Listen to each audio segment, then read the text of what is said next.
Существуют стили иммиграции в любой семье.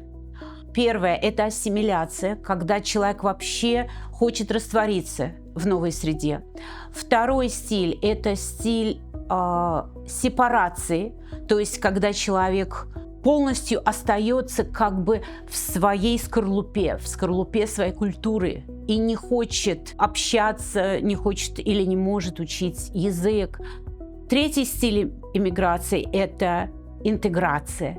Это когда человек, сохраняя свой язык, свою культуру, свои праздники, привычки, открыт к изучению нового, открыт к тому, чтобы изучать язык, знакомиться и дружить с людьми из других культур и с американцами в частности.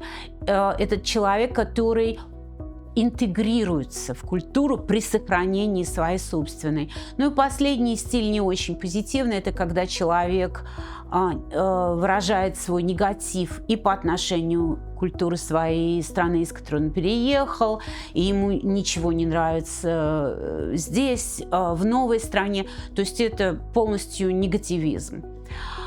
Что касается самого благополучного стиля миграции, это, конечно же, интеграция. Если рассматривать детей и родителей, дети интегрируются намного быстрее и легче, чем родители. Но, опять же, зависит от того, какая семья, смешанная, например, российско-американская или украино-американская, или это семья полностью русскоговорящая.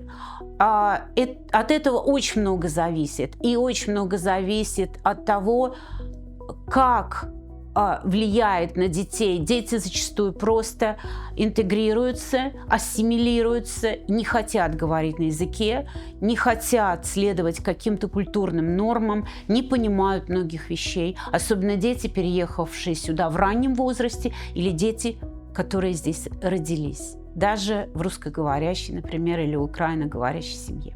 Для того, чтобы сохранить культуру своей страны, ее ценность, ее какие-то традиционные вещи, для родителей стоит прилагать, конечно, особые усилия. Но моя рекомендация – делать это только на позитиве. И самое главное – это читать книги. Это очень помогает. Читать сказки, смотреть мультфильмы, которых очень большое количество, они легко доступны.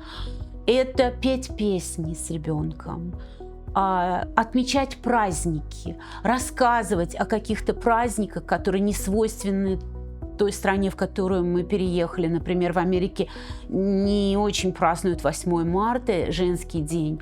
Объяснять ребенку, что это важно, как это важно в культуре страны, из которой они приехали.